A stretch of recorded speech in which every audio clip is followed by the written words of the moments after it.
Yeah, can you feel the vibration? Someone said, why do you do that? I said, because number one, it's very, I don't know, soothing, cool. It's more than just cool. There's actually a science behind it. We do it because it allows us all to focus in on the same frequency. So hello, everyone. Hope everyone is doing good. Missed y'all. Was busy taking care of my wife. And but yeah, that's what husbands do, you know. So welcome, everyone. So good to see you. Welcome, everyone in the chat room. Al and Dave, Barry, going to have them on the Friday the 13th. So that should be a very timely subject. Let me just invoke favor upon everyone today. May favor grace you. May favor walk with you. May favor be a permanent part of you. And may there be nothing missing, nothing broken found in your life. We say full restoration, and we mean that. So good to see everyone. It's getting interesting every day. So last week, I talked about the moon, how, right during full moon, it was literally in the southern sky. And mentioned last week, in fact, I think it was maybe Thursday, Friday, how it had traversed to directly overhead. And today, the new moon is coming, and it was quite brilliant. Go out and catch it. It's right before sunrise. And it's now rising in the southeast. So, hey, lots of stuff going on. Let's see. I just want to say hello to everyone. I see Pamela and Marguerite. I see Grandpa. How you doing? JH. Hello, Hidden Harvest. How are you doing? Dana, good to see you. Nick Gruhl, how are you, my friend? Going to have you on. See Jeremy. How are you doing? And a lot of people here. So, let me show you something. Let me see if I can back this thing up. So here's a crystal ball for you. My favorite color. You can actually use this thing for a workout. But yeah, who'd have thought that they actually make crystal balls in different colors? Anyway, it's very cool. Tomorrow, Trina will be on. Looking forward to that. And speaking of Thursday, because tomorrow is Thursday, on the Steiger perspective on the artistfirst.com network, folks, the social scores are here. I tell you what, this is not good, folks.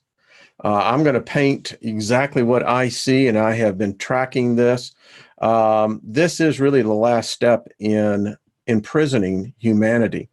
And if you don't know what social scoring is, what the Chinese are doing, it's now coming here. Why not? They have perfect partners.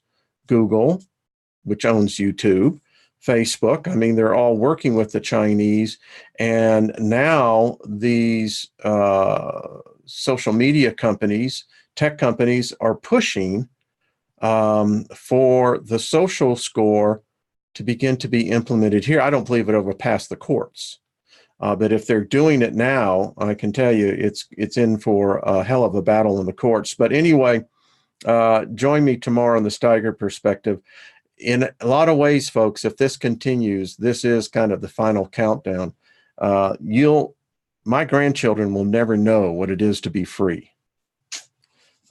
Their rights are being obliterated before they ever have the opportunity to know that they had rights, which is, in fact, a perfect segue to what we're dealing with here.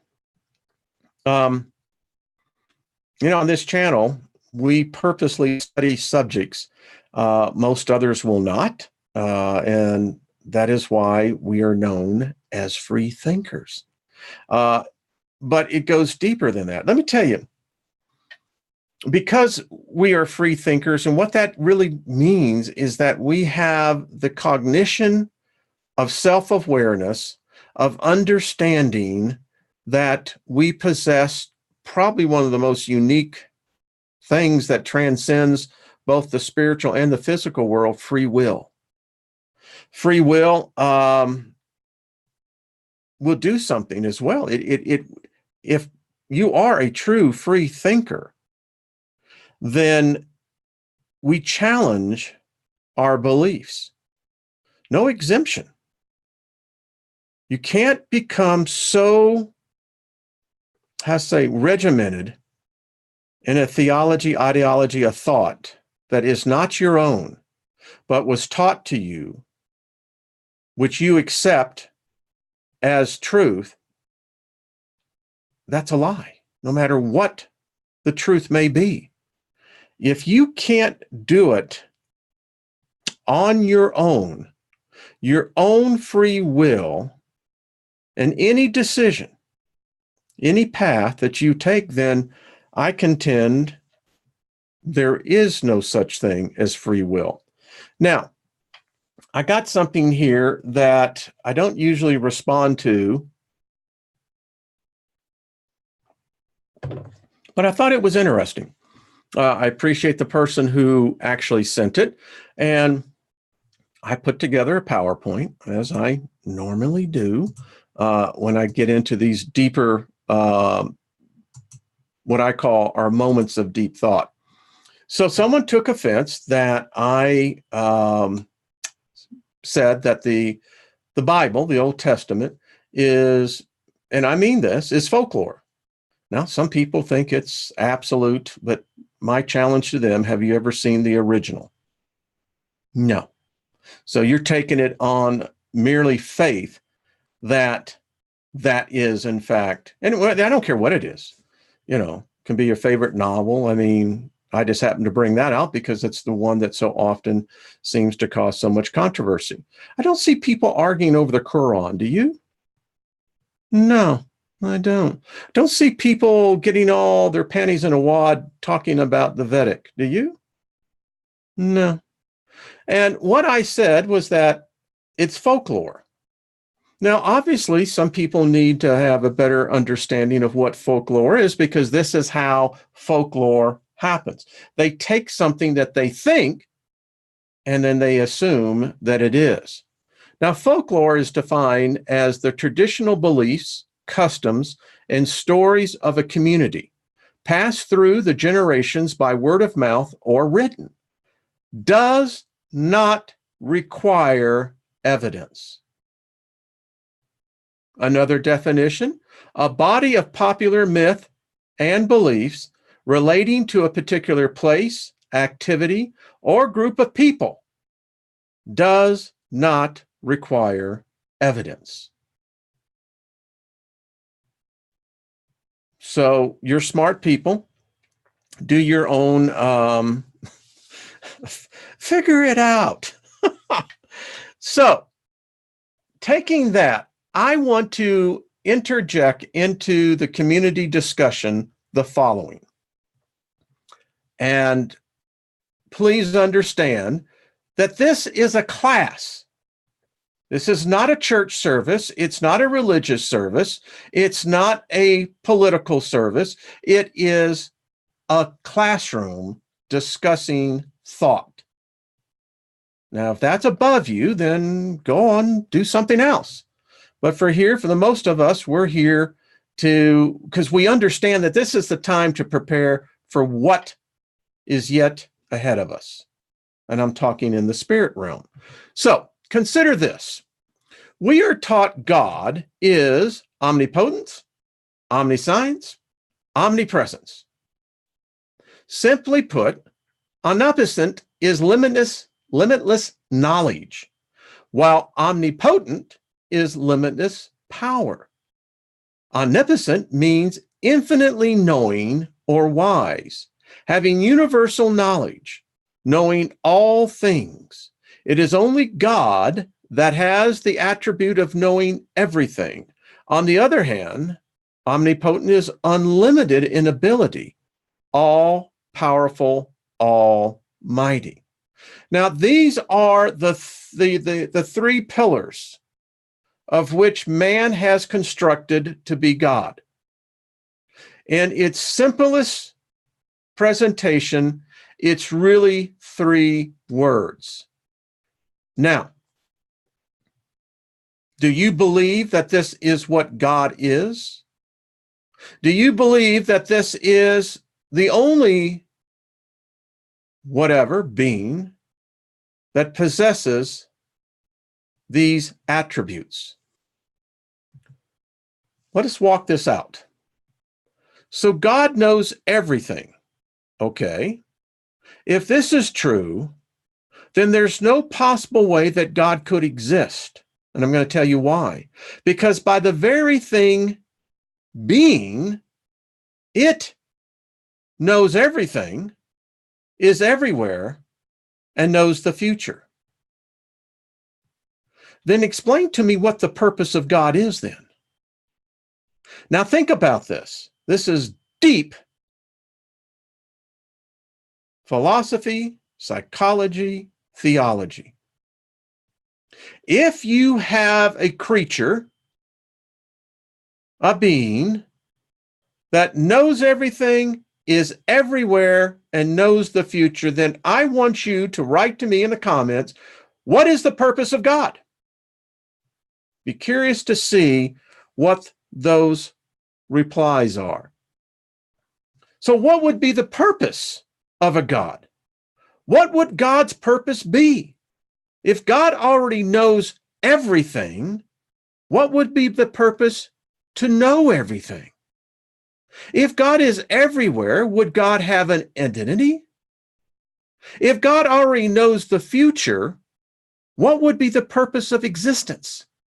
What would be the reason to exist at all? What is there to do if you know everything that is going to happen?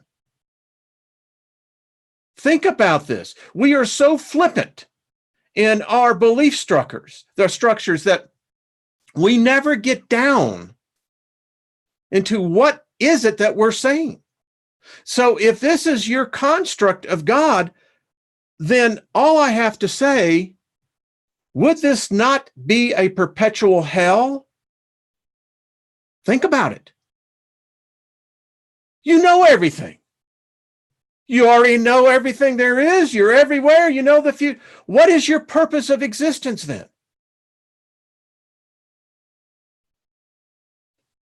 Pretty hollow, isn't it? But this will be said that by some people, well, Wayne, this is just preposterous. How can you make a comparison to God in such a construct? Well, think about it. What would your purpose be? I mean, really? You know, the thing that I tell people who want to know their fortunes, their futures, you know, what's going to happen to me? Why don't you ask when your exact minute that you're going to die? Would you like to have that knowledge? You see, our amnesia goes both ways, folks.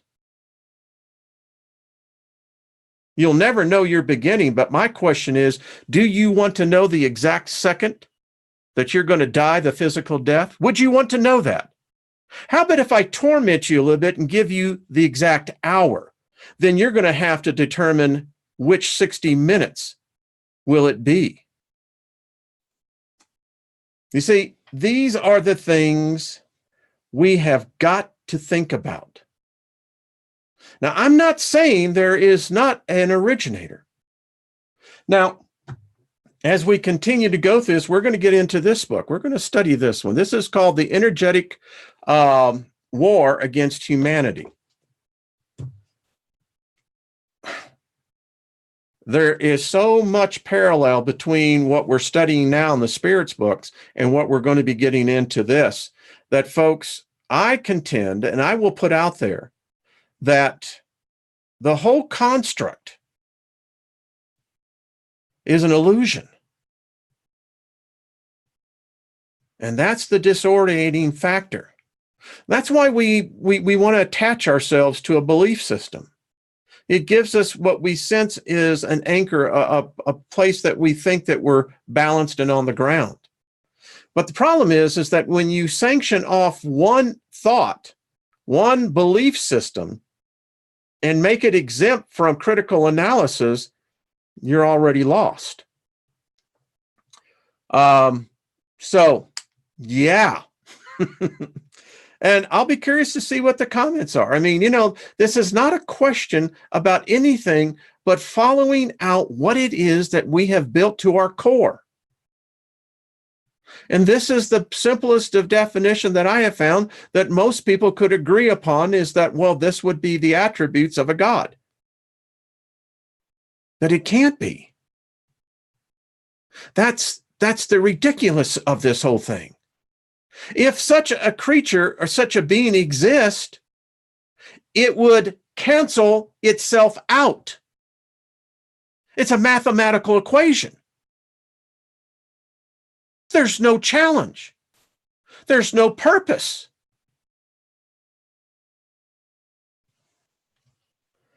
Anyway, how about that for starting off the first hour, huh? All right.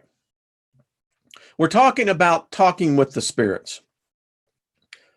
Spirit, death, the afterlife. As you get older, you're going to get more preoccupied with it because you realize the immortal words of Jean-Luc Picard. I realize I have fewer days ahead of me than those that are behind me. That's the thing about growing old.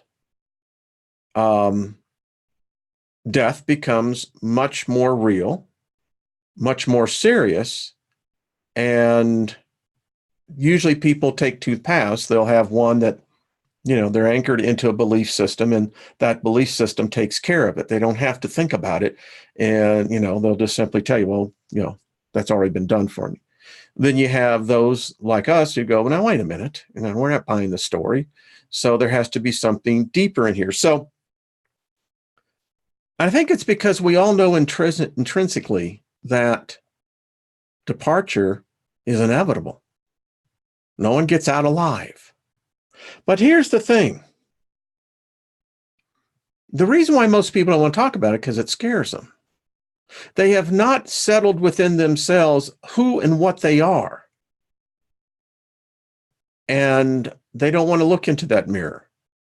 They want to look into that image and see that, because when you start doing that kind of stuff, that means that you're beginning to look at something much deeper yourself. And most people don't like that. And I'll tell you the other thing. Where my wife works, death is ever present. And, if a fortune teller, a person, a seer who could see your future, would tell you how you're going to die, would you want to know that? Seriously, would you want to know that? Most people, no, you wouldn't want to know that. It would be a haunting shadow, a veil that would walk with you all the days of your life. That's why we have the amnesia. We don't know when our departure is. I have a good idea that we probably do before we come into this, but, we're going to find that out. So, talking with spirits. What this all comes down to is, ladies and gentlemen, we're all spirit beings. It's just that we have the unique privilege of being over into this physical realm, which we call reality, because this reality is based upon the 5 physical senses. And that's why most people don't understand spiritualism, spirit divination, anything to do with the spirit realm. They can't connect that they are, in fact, a spirit. And that frightens them because, again, reality is based on the 5 physical senses. But those of us who are empathic, those of us who have other abilities, these abilities are actually very normal in the spirit realm. It's how much of the communication goes on. And we fail to grasp the whole idea of what communication is. We're so limited again. So why all the fear about talking to the spirit realm?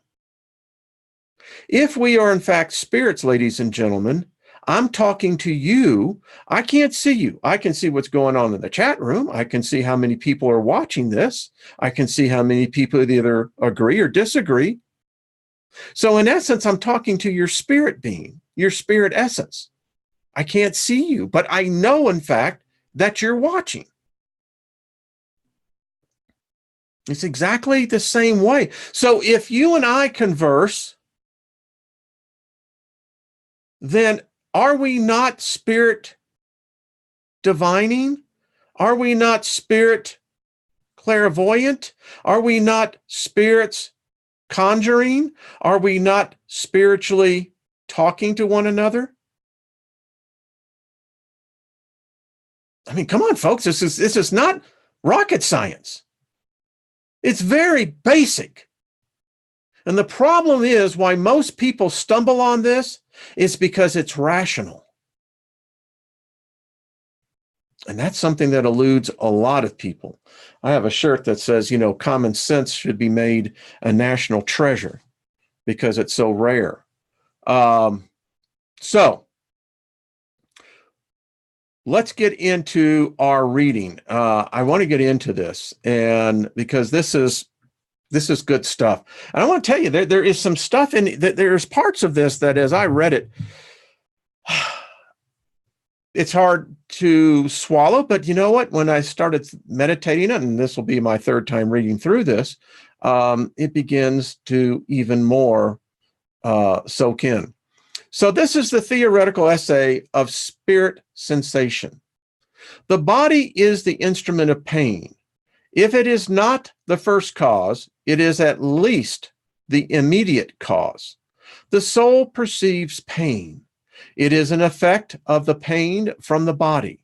The memory the spirit preserves may be very painful. I want to stop right here. My wife and I were talking about this last night. And she said, well, help me understand how a spirit feels pain. I said, honey, do you remember when you, in a previous marriage, found out your then husband was cheating on you? And she immediately started crying. I said, you said, the pain, honey, physically is gone. It's what's mentally. And she says, I can see that now. Think about it. Betrayal. But it does not have any physical outcome, and that's a fact. In effect, the soul cannot be affected by cold or heat, and neither can freeze nor burn. So throw heaven and hell out, folks.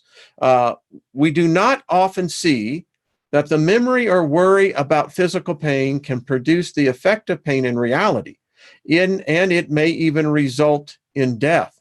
For example, recently amputated patients often complain of feeling pain in the missing limb. Yet it is obvious that the amputated limb cannot really be at the source or starting point of the pain. The brain has retained the impression of the pain experienced previously. One can therefore conclude that the suffering felt by spirits after death is of a similar nature. A careful study of the perispirit, which plays an important role in spiritual phenomena, provides valuable insights into the nature and origin of vaporous or tangible apparitions, as well as the state of a spirit at the time of death. Inclusive of striking accounts presented by the victims of suicide and capital punishment, the sentiments communicated by the spirits of those who have been absorbed in material pleasures, as well as many other sources of information, have shed new light on this question, as is summarized below. The perispirit is the link between the spirit and the material body. We've covered this. It is drawn from the atmosphere, from the universal fluid. It holds both electricity and magnetic fluid, and to an extent, inert matter. One can say that it is the essence of matter. It is the principle of organic life, but not the intellectual life, since the spirit is the source of intellectual life.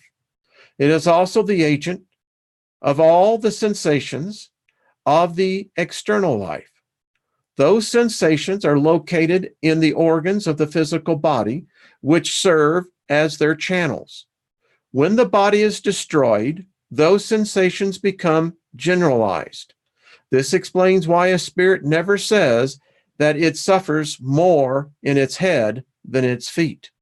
We must be careful not to confuse the sensation of the perispirit, which has become independent, with the sensation experienced by the body. The latter can only be understood as a means of comparison with the former, and not as an equivalent. A spirit may suffer when freed from the body, but its suffering is not physical. Yet it is not purely moral suffering either, such as remorse, because the spirit complains of feeling cold or hot, despite suffering no more in the summer than in the winter. We have even seen spirits go through flames without feeling pain, as temperature has no impression on them.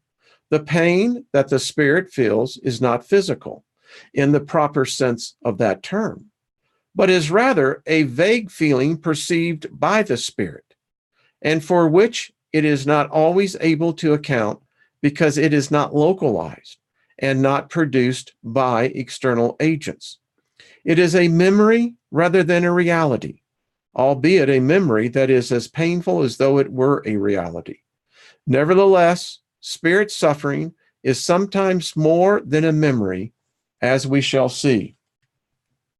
Think about it. Go back in your mind as a teenager and find that perfect moment that you can recall that reminds you of being a teenager. I've replayed concerts that I've gone to. Observation has shown us that the perispirit is released gradually from the body at the time of death. In the first few moments following death, a spirit does not clearly understand the situation. It feels alive and therefore does not realize that it died.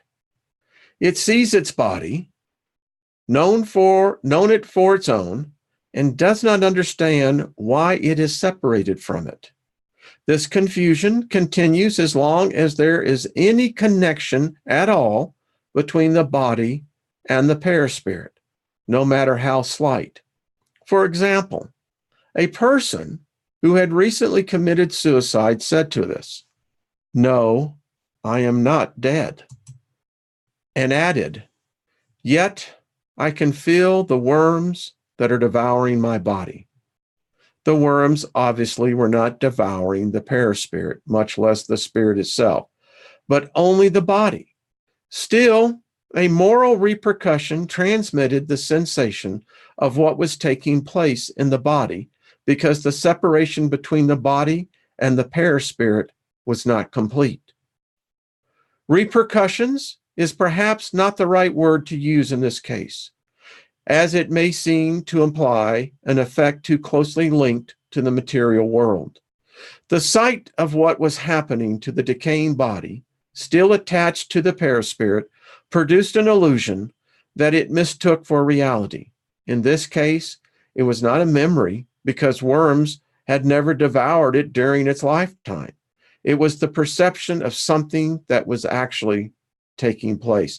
I don't know about you, but that kind of just freaked me out.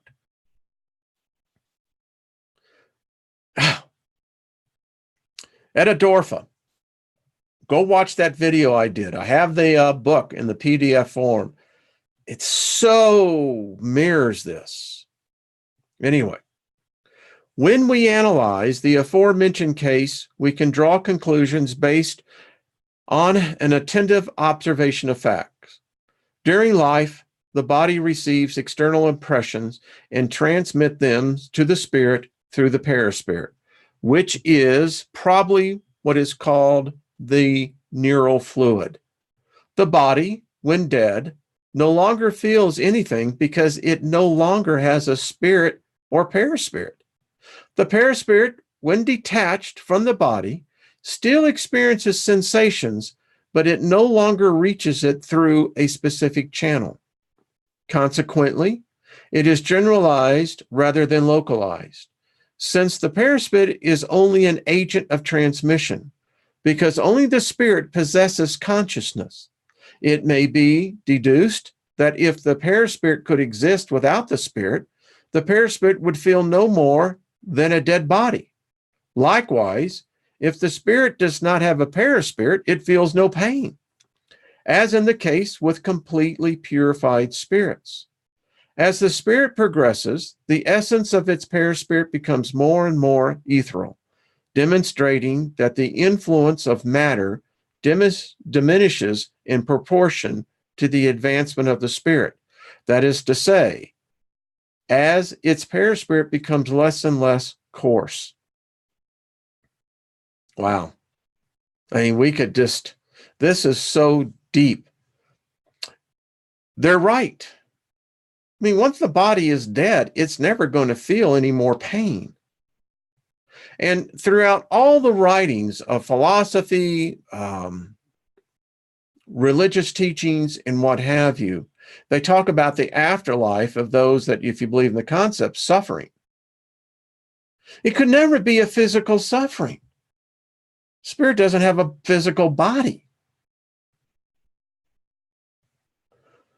One may contend, however, that if it is through the perispirit that both good and bad sensations are transmitted to the spirit, then the assertion that an unpleasant sensation is inaccessible to a purified spirit must also apply that pleasant sensations are equally inaccessible. Remember the 7 principles. This is true with regard to the sensations that proceed slowly from the influence of matter that we know and recognize. The sound of our instrument and perfume of flowers makes no impression on higher spirits, and yet these same spirits experience vivid sensations of an indescribable charm. It is impossible for us to begin to fathom these sensations because when it comes to spirit sensations, we are like people blind from birth trying to understand the concept of light. We know that spirit sensations exist, but our knowledge is inadequate to explain their nature or how they are produced. What we do know is that spirits possess perception, sensation, hearing, sight, and that these faculties are attributes of their whole being and are not limited to the 5 senses through which human beings experience them. But once again, in what way? However, in terms of trying to understand how these faculties act, we know nothing. The spirits themselves cannot explain it to us because our language cannot express ideas that transcend our comprehension, just as a savage is unable to express our art, sciences, or philosophical theories. When we say that spirits are immune to any form of impression from physical matter, it must be understood that we are speaking of spirits of a very high order, whose etherized envelopes finds no analogy in this world.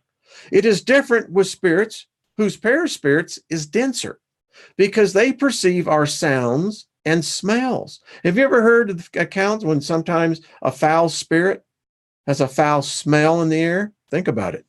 Even though the perception no longer happens through specific sensory organs, as they did during life, we may say that they feel molecular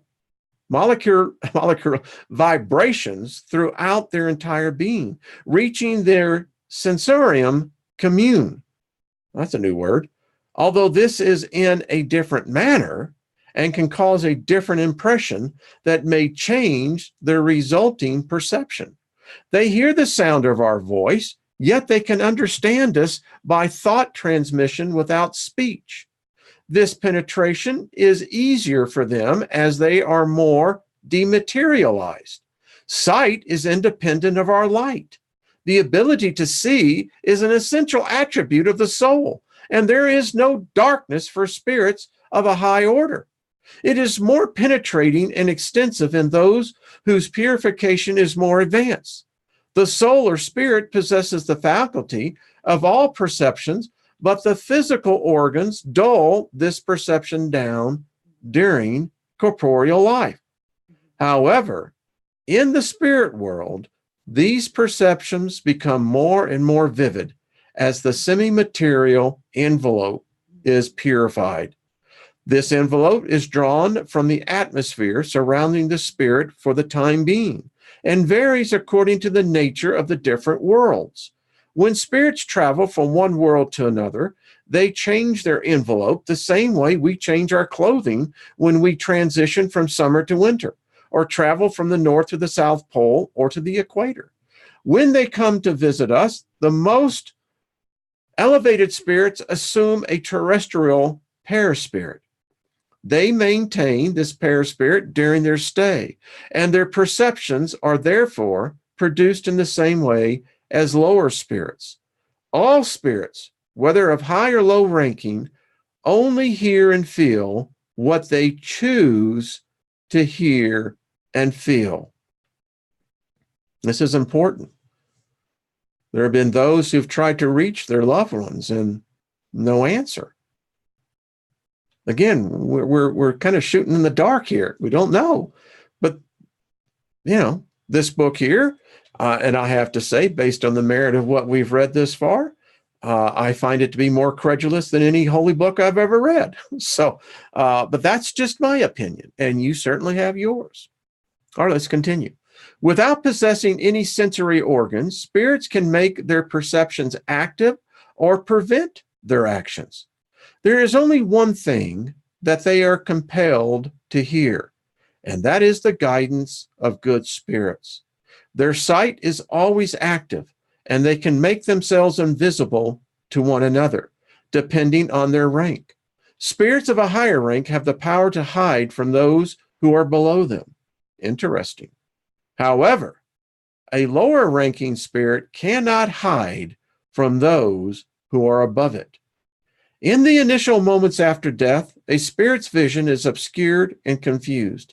It becomes clear as it is free from the body. Not only does it acquire the same clarity it had during life, but also it has now the power of penetrating images that were opaque to it in physical life. As for the extension of a spirit's vision through space into the future and the past, that depends entirely on its degree of purity and subsequent elevation. Some say that this theory is anything but encouraging. We had thought that, once freed from our rudimentary bodily envelope, the instrument for all our pain and suffering, we would no longer suffer. Now you tell us that we continue to suffer in the other life. But the fact that it can be in a different way does not make it any less painful. We may still have to suffer greatly and for a long period of time, but there is also the possibility that we will no longer suffer even from the very moment when our physical life ends. We're all on an individual path.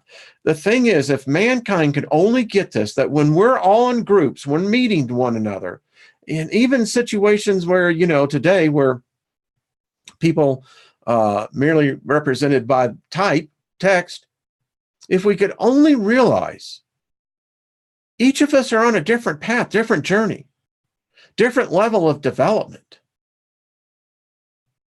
And that should unite us. It should also make us want to seek out those older spirits. I'm just saying. We may, okay. The pain that we endure in our present life is sometimes independent of our actions, but it is often the consequence of our own volition. If we trace the root of our suffering, we see that in most cases it is due to causes that we could not have avoided. How many problems and illnesses can a person trace back to over-individualance, ambition, and the impulses of numerous passions?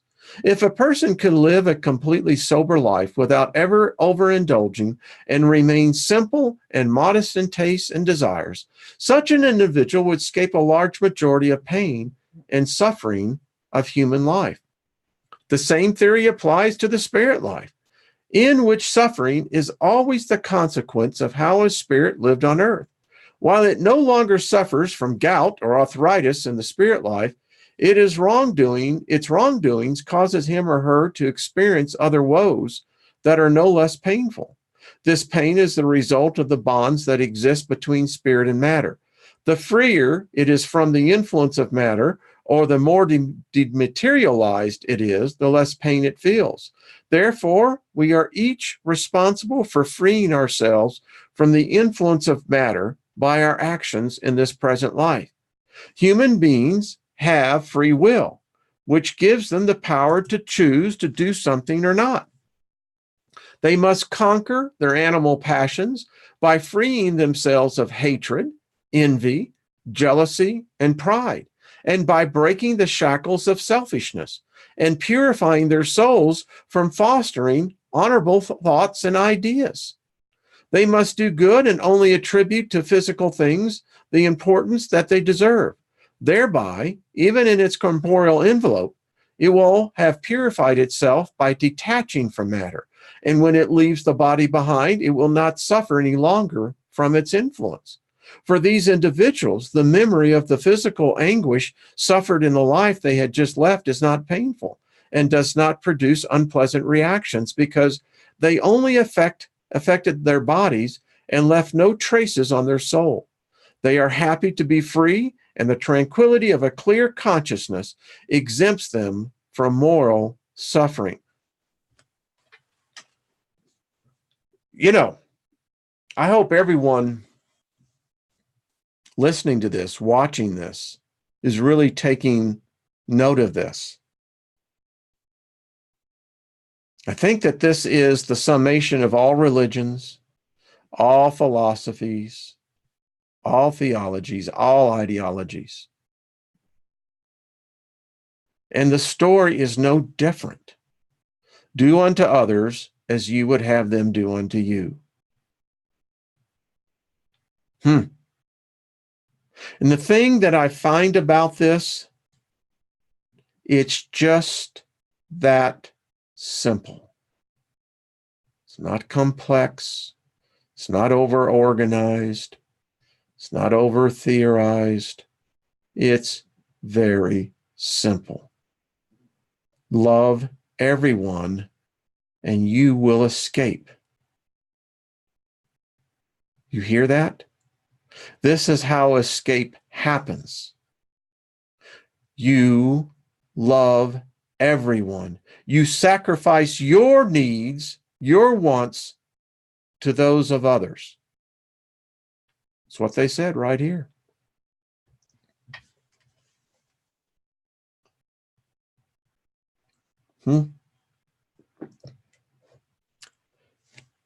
Be surprised how many will reject this.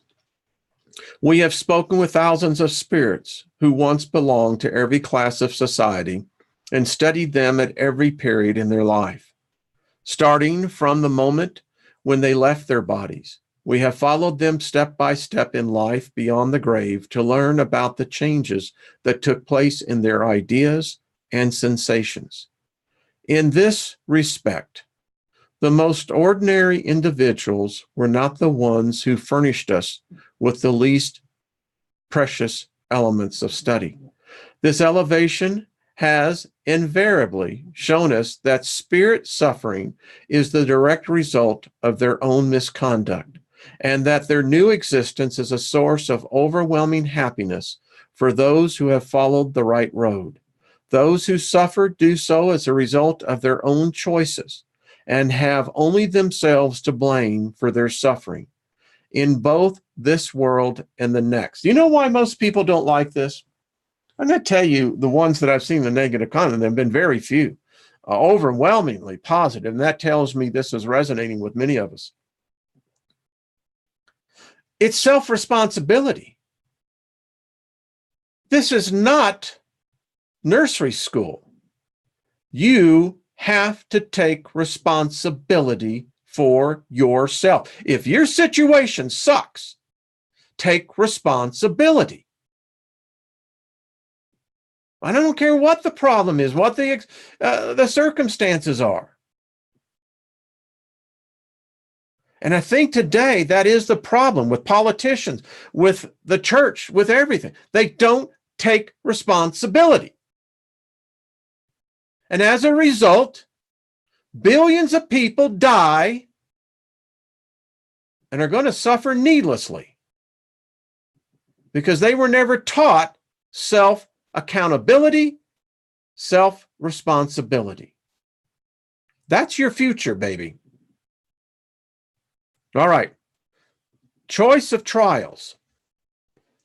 Here's the question. When they are in an errant state, that's when you're in between lives, and before they assume a new physical existence, do spirits see what will happen in the new existence?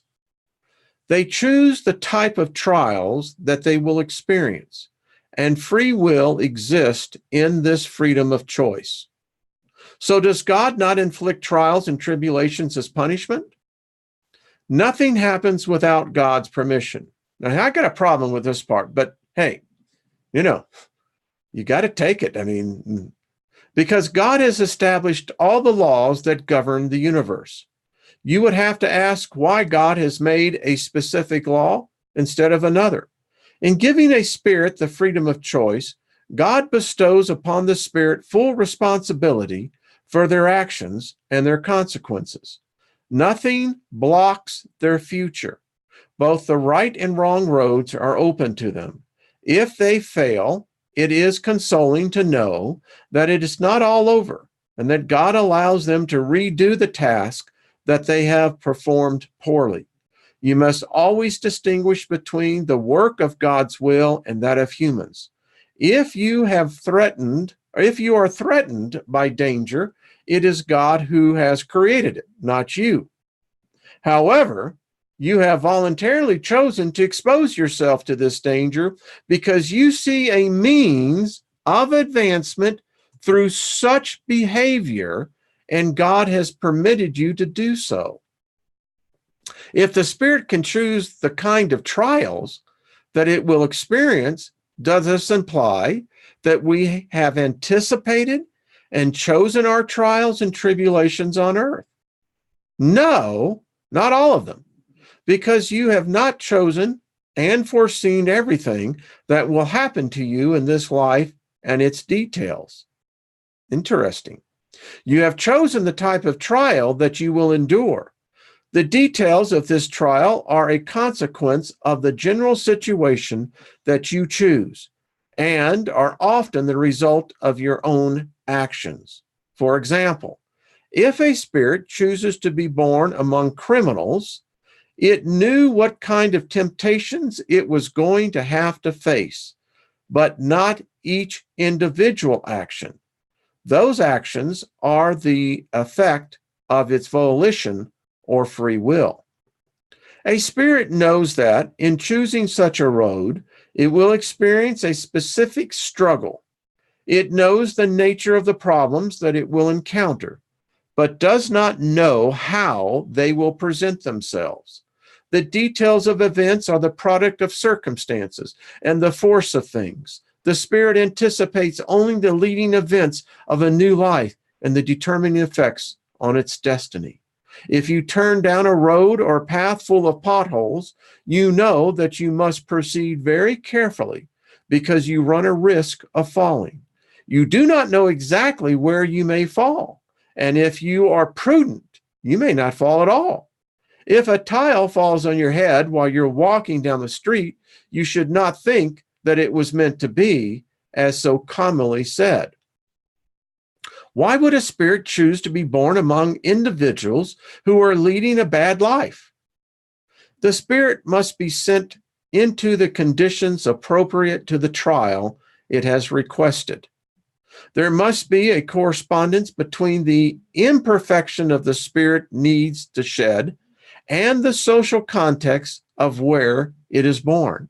If the spirit has to struggle against theft, for example, it must live among thieves. If there is no bad people on earth, could spirits not find the conditions they need for certain kinds of trials? Interesting question. So if there are no bad people on earth, imagine that. I think it could be. So would the spirit find the condition it needs? The answer, if that were the case, would it be a bad thing? This idea concerns higher worlds that are only inhabited by good spirits, and in which case iniquity does not exist, and that only inhabited by good spirits. Try to make this the case as soon as possible on your earth. Isn't that the truth? And how many different philosophies and theologies and, theories and religions have tried to do this? They all have failed. It's a good question that we need to ask ourselves, why? Why have they failed? Well, it's because we don't understand what we are. All right, we continue. In the course of the trials to which it must be subjected to reach perfection, does the spirit have the experience every sort of temptation? Must it go through all the circumstances that may stimulate pride, jealousy, greed, sensuality, and other similar sentiments? Of course not, because there are many spirits who from the outset follow a road that spares them the necessities of undergoing many of those trials. However, when they travel down the wrong road, they expose themselves to all the dangers of that road. A spirit, for instance, may ask for wealth, and request may be granted. In that case, it may become greedy and wasteful, selfish, or generous, and make a noble use of its wealth, or waste it on meaningless sensual pursuits, depending on its character. But this does not imply that it is compelled to experience all those tendencies. As a spirit is simple, unaware, and has no experience at birth, how can it intelligently choose an existence? And how can it be responsible for such choices? God supplies what the spirit lacks due to its inexperience by tracing out the road that it must follow, as you do for an infant in the cradle. God allows it to become the master of its choice little by little as its free will develops. And it is then that it often loses its way and takes the wrong road if it ignores the guidance of the good spirits who try their best to guide it. Folks, this is affirmation. All of us have spirit guides. This is what is called the downfall of humanity. Question: when a spirit has free will, does the choice of its corporeal existence always depend solely on its own volition? Does God sometimes force this existence as atonement? Get this answer. God is patient. God never rushes atonement. Nevertheless, God can impose an existence upon a spirit sometimes when, due to its ignorance and stubbornness, the spirit is incapable of distinguishing what would be most useful. And when God sees that such experience may help advance its purification and serve as atonement. Wow. Wow. Folks, this just fascinates me. I mean, again, of all the decades that I have been studying, this is the most common sense, plain speaking book I have come across. Do spirits immediately take their choices after death? No, many think that their destiny is to suffer forever. You have already been told this is an atonement. What determines a spirit's choice of the trials that it wants to endure? It chooses those which may help amend its faults, and at the same time help the spirit advance more quickly. With these goals in mind, some may impose a life of poverty and deprivation upon themselves to learn to bear them with courage. Others may wish to test their power to resist the temptations of fortune and power. That one, yeah. Which are much more dangerous because of the abuse they entail and the vile passions that they may develop. Others may want to strengthen their good resolutions by struggling against the influences of vices. Question: while some spirits choose to expose themselves to vice to test their virtue, could others make a similar choice simply because they want to live immersed in their immoral taste, completely free to yield to their sensual tendencies? Good question. Of course this occurs, but only among people whose moral sense is imperfectly developed. In such cases, the required trial occurs spontaneously, and they are subjected to it for a longer period of time. Sooner or later, they understand that indulging in animal instincts leads to disastrous consequences, which they undergo during a period so long that it seems to be eternal. God sometimes leaves them in this state until they have fully grasped the gravity of their flaws and asked to be allowed to repair it by undergoing beneficial trials. Whoa. Can you see how they got the concept of hell from this? The punishment, and how they twisted it and distorted it? There's nothing here that says that this is permanent. It says that this is going to advance you. Is it not natural to choose the least painful trials? From your point of view, it would seem so, but not from the point of view of that of the spirit. When it is free from the bonds of material existence, its illusions come to an end, and it thinks differently. While living on earth and subject to the influences of physical ideas, human beings only see the painful aspect of the trials they must suffer. It, therefore, appears natural to them to choose the trials that are associated with material pleasure. When it returns to the spiritual life, it compares the unrefined and fleeting joy with the permanent happiness it occasionally catches a glimpse of, and then of what importance to the spirit are a few temporary hardships.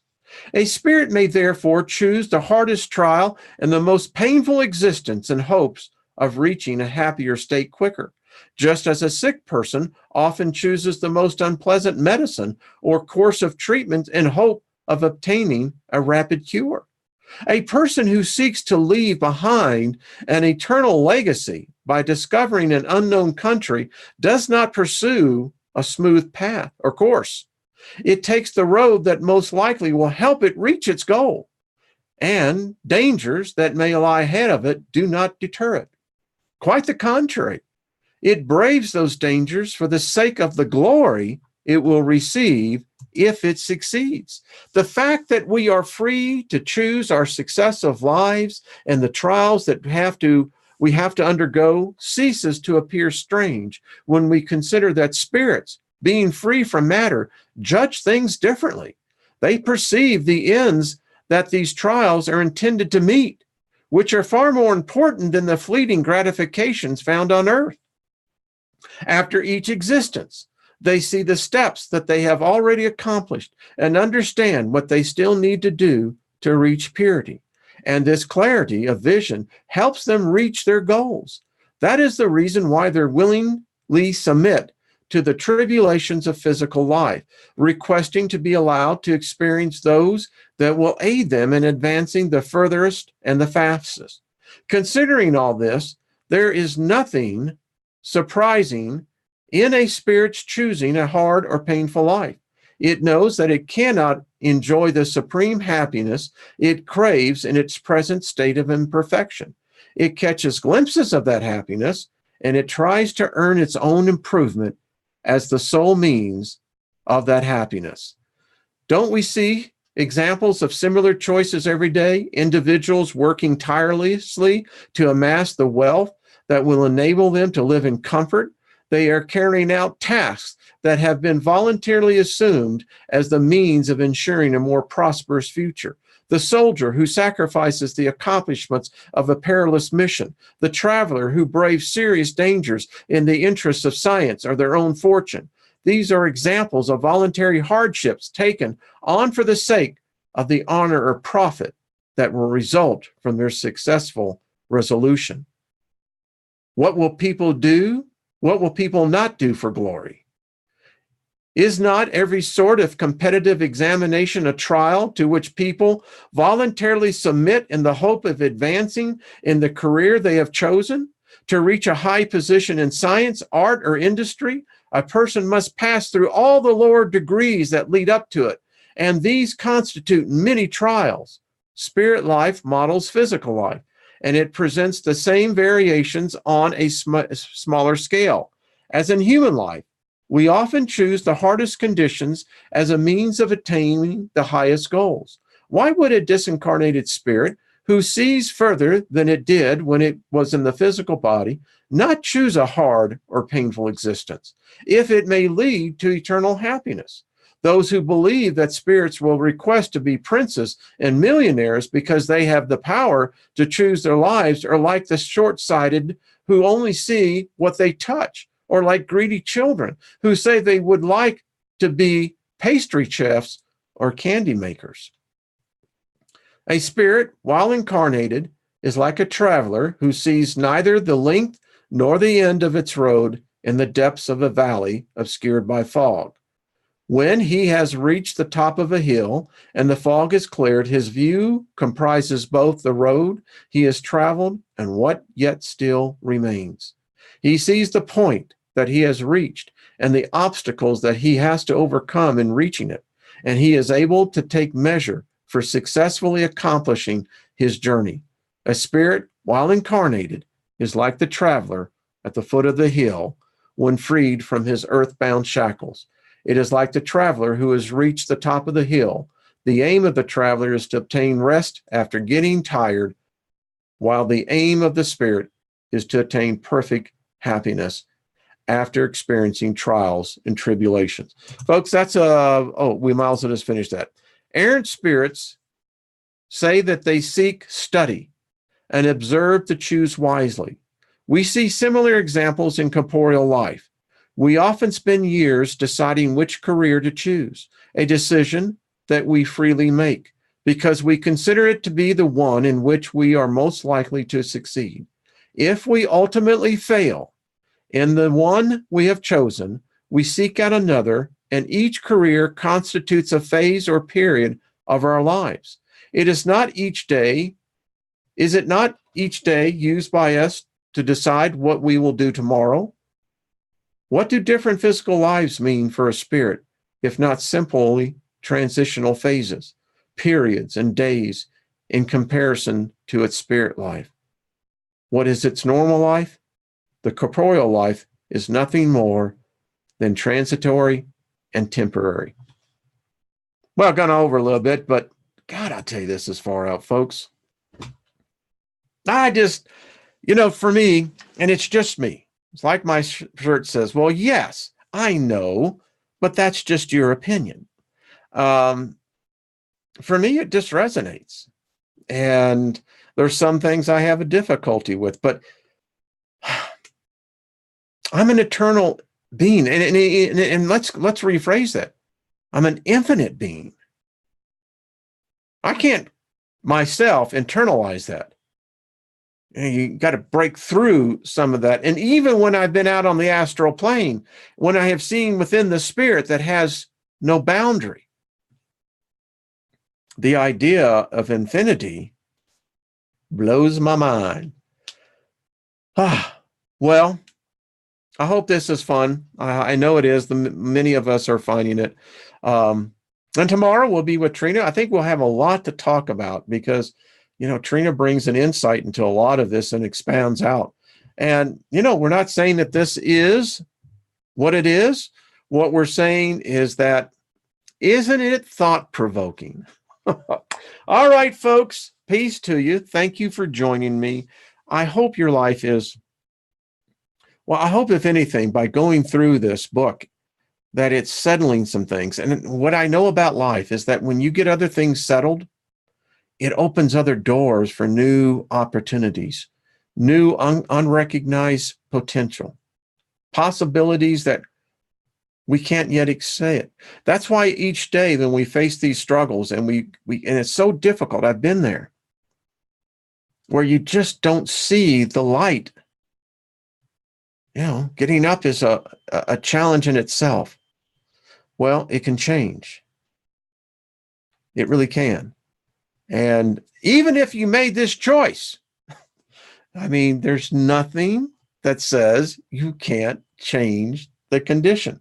And if you've learned the lesson, let me just share this with you. Those of you who have stayed with me, this will be for you.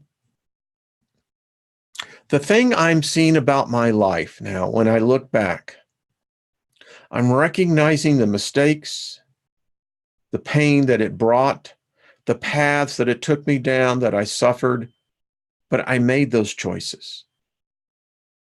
I have to accept that, and I have.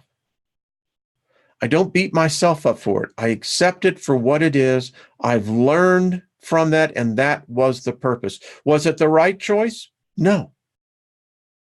But that's not the point at this point, is it? And I think that that's a sign of a mature spirit. You tell me. All right, folks, I'll see you tomorrow. Be good to yourselves. All right, bye-bye.